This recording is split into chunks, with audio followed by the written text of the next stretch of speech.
I find it really hypocritical how Indians and South Asians will talk about prejudice they experience by white people and then turn around and take that same discriminatory energy and use it against black people. I know it happens. I grew up hearing it. So let's talk about how you are so eager to fit in that you would rather appease those who oppress you than support other oppressed groups. You know what that smells like? Desperation for acceptance. And the sad part is, no matter what you do, no matter how hard you work to blend in, you will still be seen as an other. Hi, I just really wanted to quickly come on here and talk about something. Sorry if I sound a bit nasally. I'm having like sinus infection, and also I'm deaf in one ear because of like mucus buildup. Like, I don't know. You know when you're having like runny nose, then your ear gets blocked. So sorry if I look very tired also.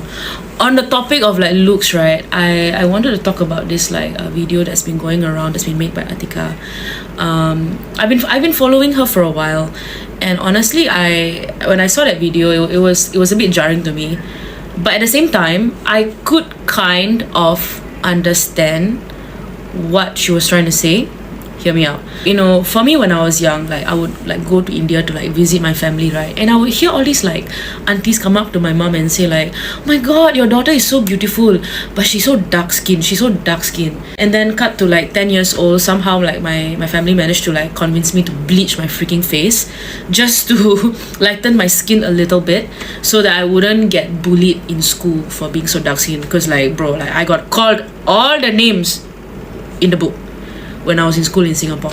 And I think that sort of experience, that sort of like, you know, thing does inflict a level of injury to your self-identity and how you perceive yourself. I think on the note where you know, about how like brown girls, like we need to work extra hard to look a certain way, to fit society's expectation of beauty. I think okay, like I think anyone, any race can look worn out if we don't groom ourselves properly, right? But I think when it comes to like minority group, there is that level of pressure that we face due to internalized racism and casual racism. Because can you imagine, like I go to school, I bleach my face, I go to Tamil class, I still get bullied by my lighter skinned Indian friends because I'm like the darker skinned Indian friend. And then I go to my form class, I get bullied by my like majority race like group of like classmates for being dark skinned. So it's like no matter what I did as a child, it was just never enough lor. You know, and I think this is when I was so convinced that internalized and casual racism is very real in Singapore, and it can be very detrimental to like young brown like women and men in Singapore lah. And I think at the end of the day, I think what the video, I think she did manage to bring up, you know, this idea that, you know, us as brown like people, we have to work harder to look a certain way in order to not be seen as homeless. Because to be honest, even as a child, right, like I never tried. I think I was like 12 years old, and then I never thread my eyebrow. Then I remember one of my family members came up to me and say like, "Innala kulikada panda mari irke." At 12 years old, bro, like what do I have to prove at 12 years old? And it's very painful. It's very, very painful. And I think what that video failed to do is like to address this issue with empathy, because it's much deeper. It's a lot more deeper issue, and it comes with like generational like internalized racism that's been bleeding in our society. It's been bleeding through our society, and we are so quick to brush past it and go like, no, you're just being too overly sensitive. But anyways, what I just wanted to share is, if you ever feel, if you're a young person like me, you're dark skinned and you're wearing makeup, and if there's ever a thought that comes across your mind where like, oh my god, I hate the way I look, please remember that it's a lie that society is trying to feed to you, that you are not enough. I think you are beautiful. Always remember, whatever things that you do for yourself, however you groom yourself, however you want to do your hair, please make sure that you are not trying to prove what these people are trying to say, or like what like but society is trying to like put on us lah, like, you know, us, like meaning like Indian girls, like we need to work harder to look better. Whatever you do, make sure you do it for yourself, do it for your own confidence, not because you're trying to chase validation, not because you're trying to run away from who you are, not because you're trying to run away or like wash away your ethnicity. You are not trying to do that. You are trying to fight against that. So fight against it. Don't conform to how these people are trying to see you.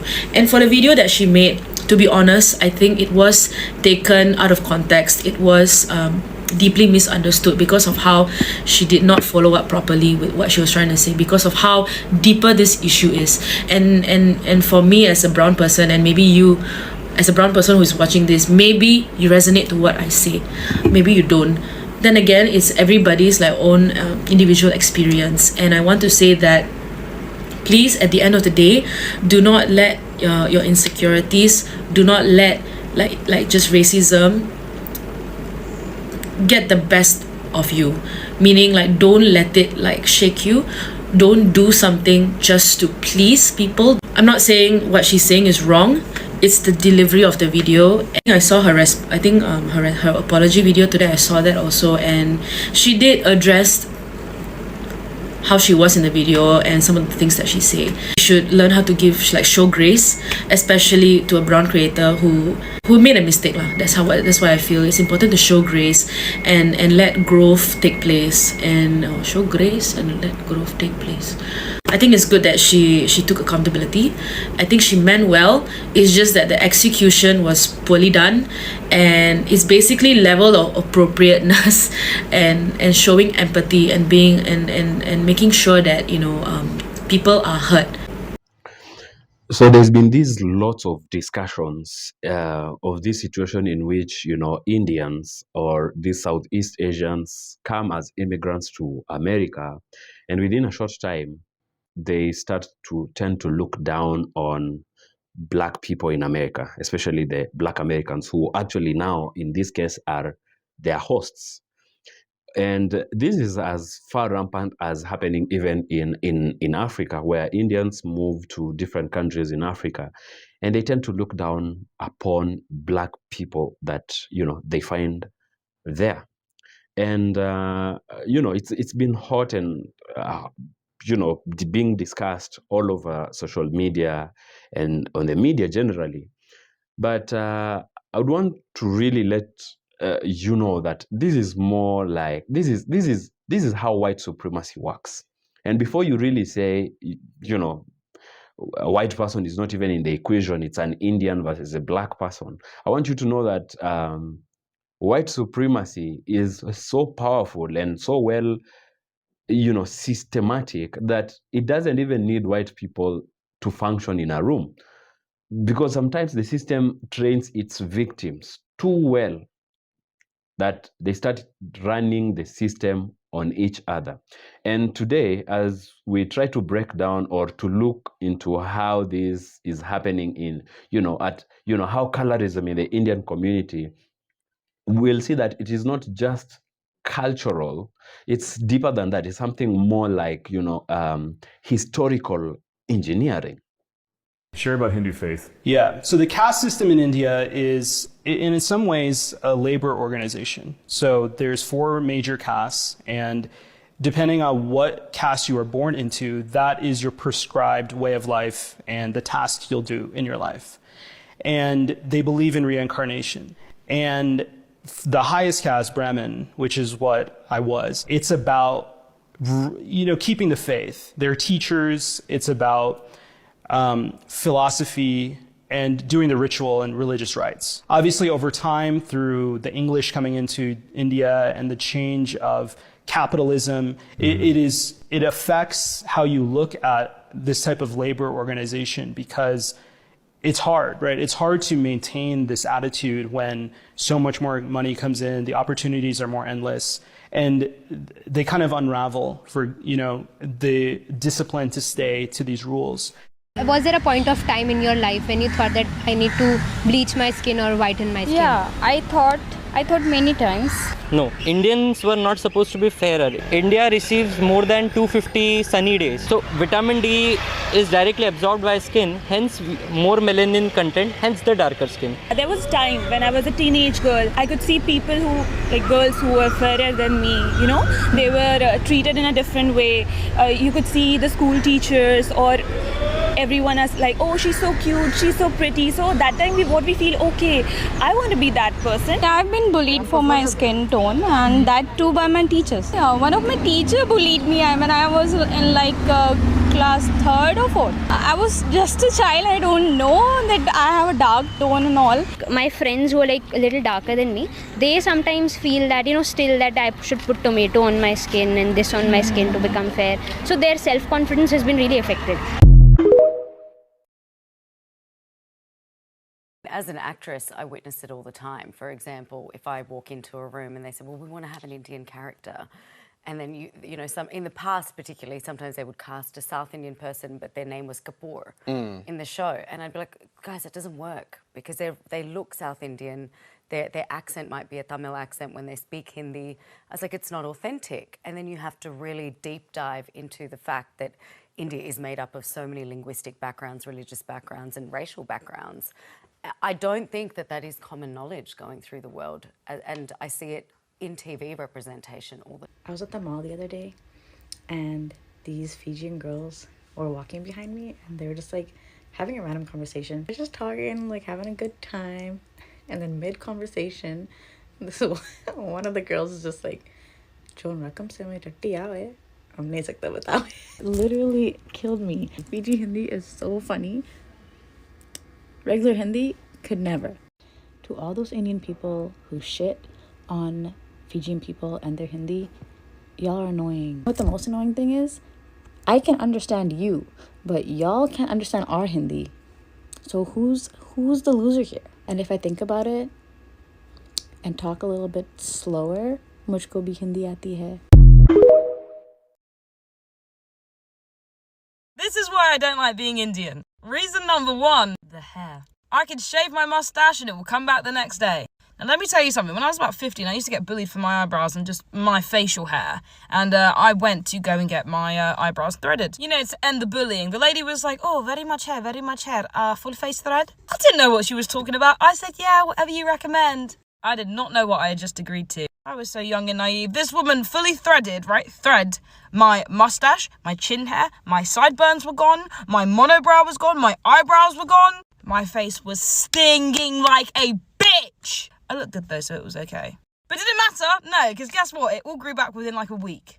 A week! Even in India, the lower castes, especially the Dalits, are subjected like to honor killings. What's an honor killing? Honor killing is when two different castes get married or fall in love and they try to like elope. The family is not approving to save the family's honor. The family members, they end up going and killing the couple. 2024? You do have news articles every now and then, and even I think last year there were a few more news articles about honor killings, about intercaste marriages love marriages which were not approved by the families. You're allowed to kill? It's not allowed. It's not allowed, but they kill it for the sake of their honor, the family's honor. Right. So if you marry somebody lower caste? Yes, or like another caste that they don't approve of, it's usually like that. And that's defensible in court? No. It's not.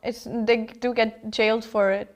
Right. It's just that people still do it. Hi friends, let me start by saying it's India, so there's gonna be background noise. I'm gonna tell you about one experience of colorism while I've been here. So we threw an 80th birthday party for my grandma. Classic Indian family fashion, we invited like 2 million people. That's so cultural for us. And in all honesty, my immediate family was there, but there was also a bunch of people who to me are pretty much randos, but they claim to be in some way distantly related to me. So of course I was being polite and saying hello to everyone, and these ladies come up to me. They're definitely like my grandma's age, older, and there's a group of like 6 of them. And they say, oh, is that you, Karishma? We haven't seen you in like 10 years. And I have no idea who they are, but I'm obviously going to be polite. So I was like, oh, it's nice to see you. And they say, this is what they say in Hindi, Nain naak to iski sundar hai, lekin iska rang to thoda And Hindi is my first language, so I 100% understand what these women are saying. In English, that means she has nice features, but her color is a little, and they're commenting on my body and my skin color to each other as if I'm not even standing there. And you know, I was shocked, but this is so normal in India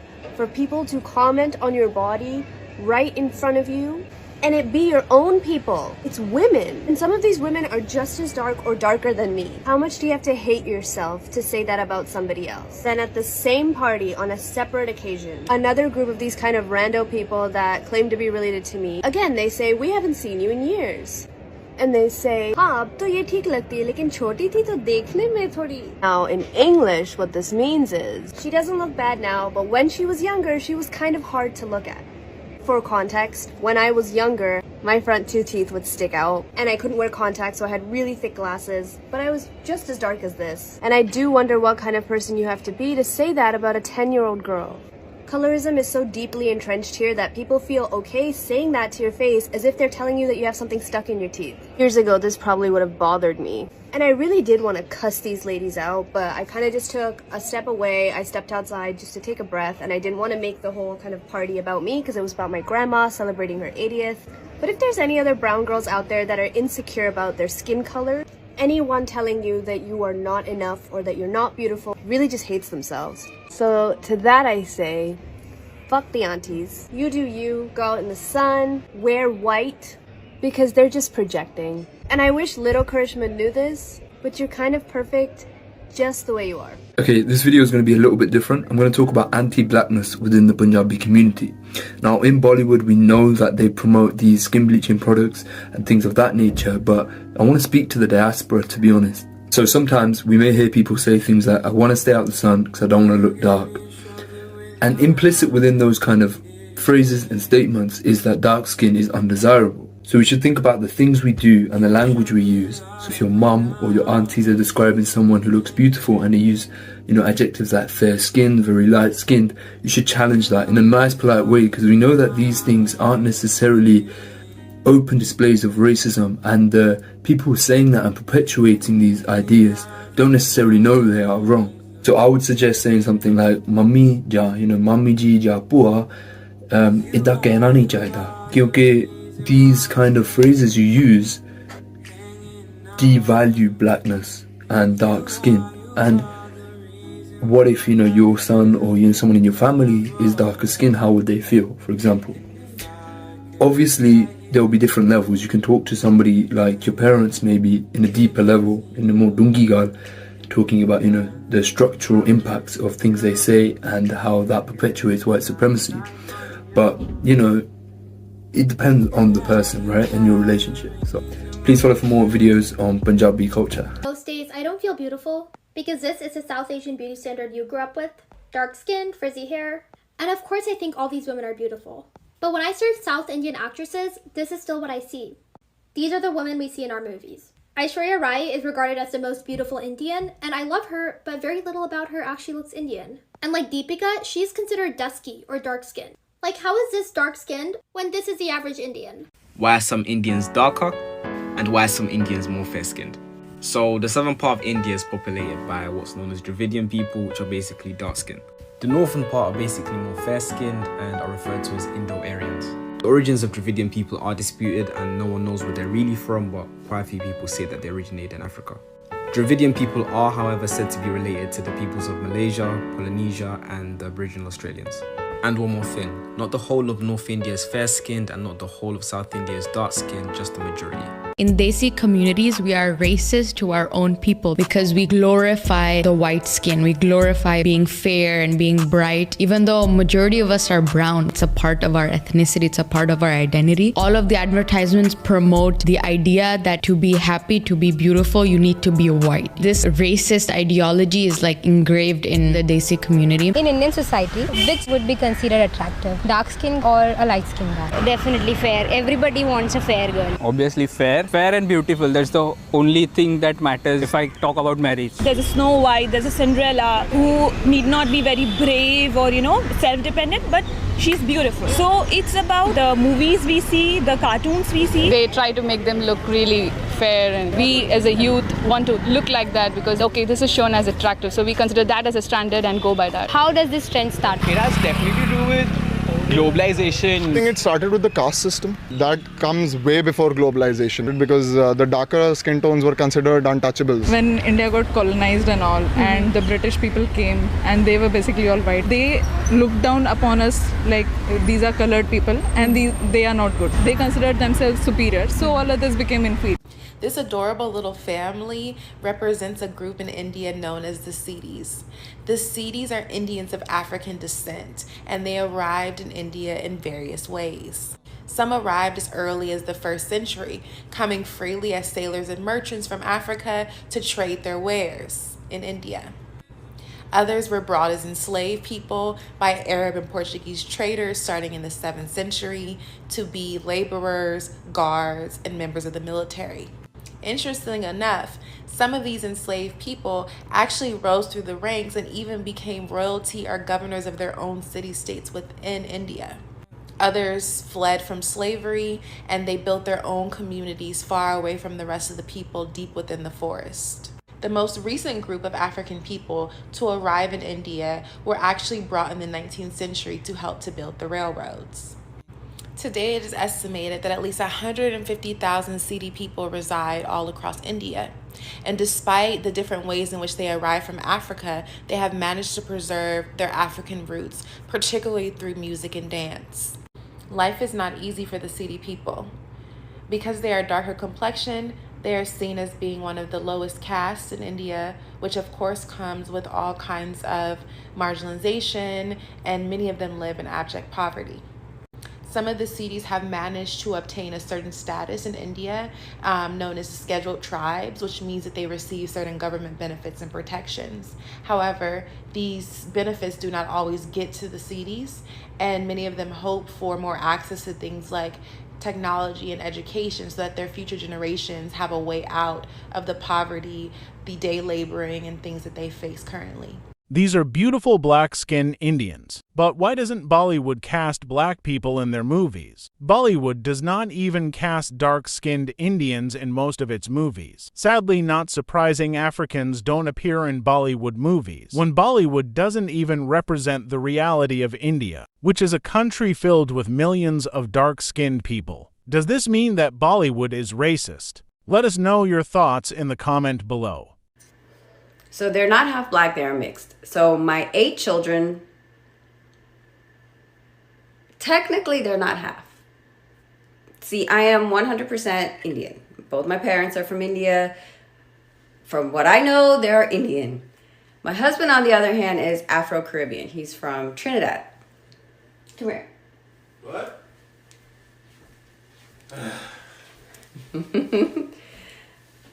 What up, people? So he's from Trinidad, and he's not full black. What are you?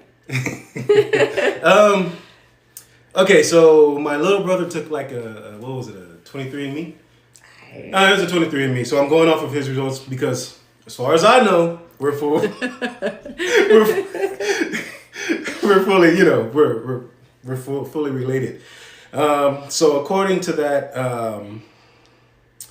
Nigeria, Ghana, Benin, and Togo, 7% South Asian from India. So apparently it's 4% North Indian, 3% South Indian. I have some ancestors from Greece, Greece. So yeah, Trini to the bone, right?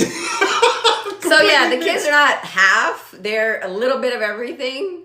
They're like majority Indian, I guess. But yeah, they're mixed. They're not half, I guess. Sometimes I still kind of struggle with accepting my skin color and my body because I have a lot of hyperpigmentation, right? Like a lot of dark spots here and there. And when I was growing up in schools, I'm telling you, one of the saddest things, and I hope this is not happening anymore in schools, one of the saddest things that I used to hear is that Sakti, the fairer skinned Indians are always prettier than the darker skinned Indians, you're a dark skinned Indian, that means you must be poor, right? And the fair skinned Indians are the richer ones, right? They live a better quality of life than you guys. Am I right? Therefore, when I was young, I used to literally hate my skin color because I was like, God, why am I dark skinned? I hate this, you know? And at that point of time, I couldn't really find a lot of like makeup products also that suits my skin tone. I mean, now we have Fenty and all that, but yeah, I'm learning to accept myself for who I am. Now, if we really listen at what is being said here by mostly these Indian people, you will notice something deeper than just preference or tradition. This is structure, this is hierarchy, and more importantly, this is conditioning, you know, because colorism in the Indian community, didn't just suddenly fall from the sky. It didn't just randomly appear out of nowhere like bad weather. It has roots, and deep roots. And when you trace these roots, you start running into two major forces: the caste system and colonialism, which colonialism is now the attachment of this problem to white supremacy. Now, let's be clear. The caste system existed long even before, say, the Europeans arrived in, the Indian subcontinent. But when finally colonialism did arrive, especially under the British rule, this this whole caste problem was refined, weaponized into a system that worked for them. The British didn't just rule India. They first studied it, and they categorized it, they ranked the people, and they attached value to skin tone in a way that really aligned perfectly with their own global, racial hierarchy, white supremacy. Lighter skinned became associated with power, access, and proximity to privilege. And of course, on the other side, darker skins were pushed down the ladder. And once that idea settles into the society now, like it has done for many parts of the world, not just in the Indian subcontinent, we have it in Africa, we have it in the Americas, then that idea just doesn't disappear once even the colonizers pack and leave. It remains, it lingers for really long, it mutates, and in most cases, it becomes normalized. It becomes part of the culture of the victims. They adapt to it. And that's how you end up with, fairness creams being sold, becoming a billion-dollar industry for black and colored people. We have today corporates making a lot of money from selling lightening creams to dark people who want to become like colonizers, even though colonizers might, we can say, left, but they still pull the strings from wherever, from Europe, from the US. That's how you end up, with job discriminations, with marriage preferences, and social status being tied to people's complexions.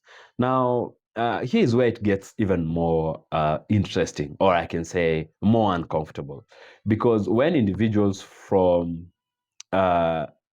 these kind of environments that really acculturated, you know,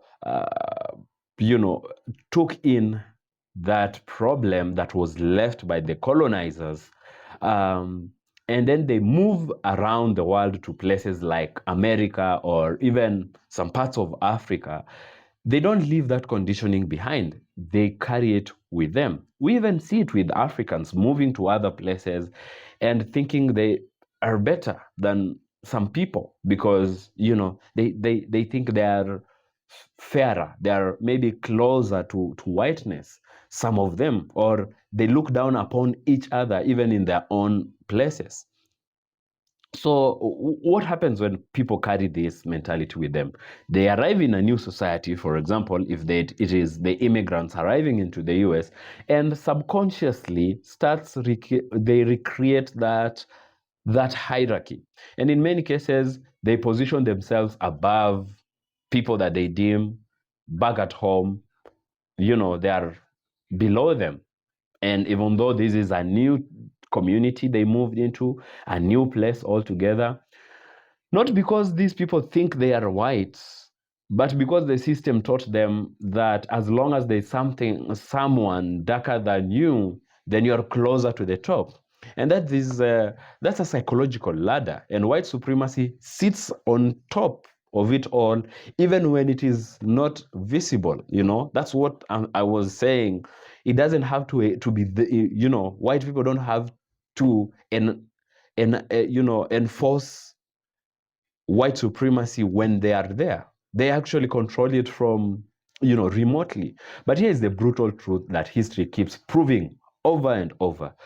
White supremacy does not reward proximity. It only uses it. You can be almost this, not quite like that, but the moment you're no longer useful, the system reminds you exactly where you stand and how it perceives you, how it thinks of you, how it looks at you. We have seen this globally across continents and across communities. So what we are really looking at here isn't an Indian problem or Black American versus Indians versus Africans and versus Black people. This is a global blueprint.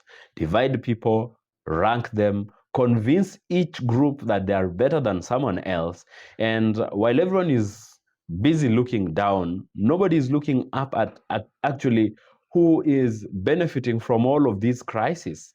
And right there is the real game. Now, let's be, to be fair, and this is important, there are many voices within, even the Indian community today actively challenging this, calling it out, bringing it down, and refusing to pass it on. And that right there is where the real solution begins, because systems like this, they don't collapse from outside. They are better deconstructed by the people that are from within. When people start questioning, what they are taught, when they reject the idea that worth is tied to complexion and skin tone, when they refuse to participate in the hierarchy, and that is when the whole structure, you find, it begins to crack slowly, and maybe then we can finally see, what this was always meant to be, and simply a divide and conquer strategy that worked a little too well for those who instituted it in the very first place. Yeah. So really, that was my analysis of it. I don't know what you think about it. Let me know what you think in the comment section below. Leave me a comment down there. And if you like this video, give it a thumbs up. Be sure to subscribe to become part of us, and I'll see you in the next video.